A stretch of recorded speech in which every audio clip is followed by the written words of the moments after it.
Hello and welcome back. This is video number 5.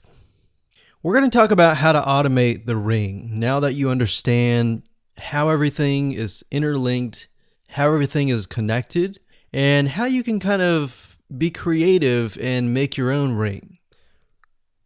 So after viewing the previous video, you can imagine how tedious and overwhelming it is to have to maintain the ring, much less get it set up yourself. But lucky for you, there is a way to automate it once you have set things up. It's getting things set up is the tedious process. Now, there's a software platform called YTChannelSEO, and there's another one called Zapier.com that allows you to automate the process of moving content all around your social properties. So you could take a YouTube video and have it pushed to your WordPress site. And by pushed, I mean have it embedded on your WordPress site and then have it shared on your Facebook fan page, your Twitter page, your Instagram, and all of that. So you have essentially what we call triggers that whenever the trigger happens, then something else happens. So what YTChannelSEO stands for is if, then, this, that. So if this happens, then what kind of deal. Now, between the two, Zapier will cost you a lot of money after a while. A lot of times they'll give you some free triggers and zaps, which is what they call it. And beyond that, it will cost money. Whereas with YTChannelSEO, it's just as good, but it's free. So let's hop on over and show you how YTChannelSEO works.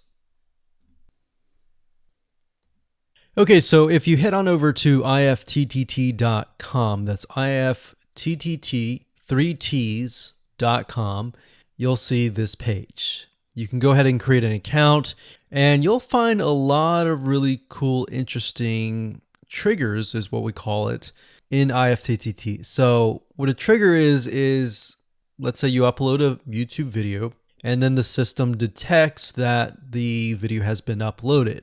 What do you want to happen after that happens? So if YouTube video has been uploaded, then post it to WordPress. Then after that, take the post on WordPress, maybe post it elsewhere, or post the YouTube video to Twitter, and so forth and so forth. So as you can imagine, this does get tedious, but if you map things out, if you know ahead of time what it's going to look like, then you can simply look at it and say, okay, I'm pointing YouTube to Twitter. So anytime video has been uploaded to YouTube, then it simply gets pushed or embedded into Twitter. So we need to make a YTChannelSEO trigger for that. So to do that, it's very easy. All you have to do is go to My Applets up here.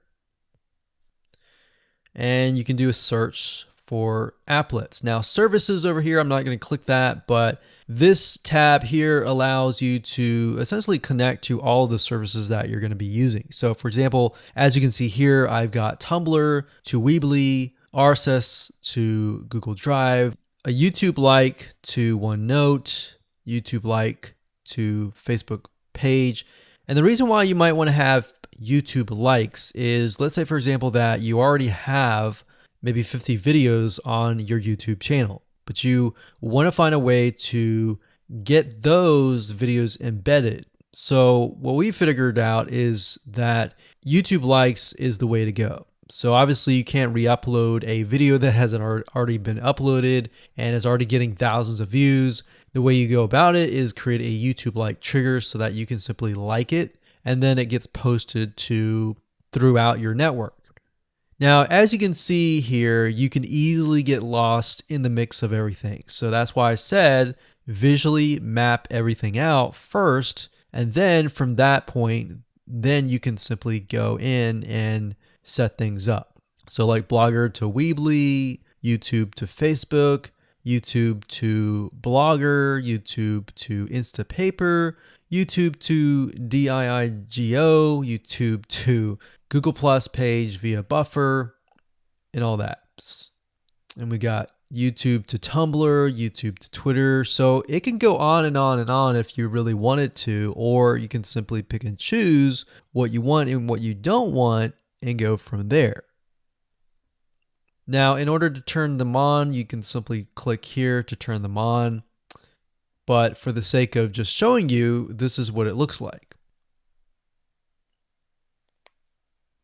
So as you can see, the Tumblr to Weebly is activated. So when it is activated, it'll have the on button and the green light.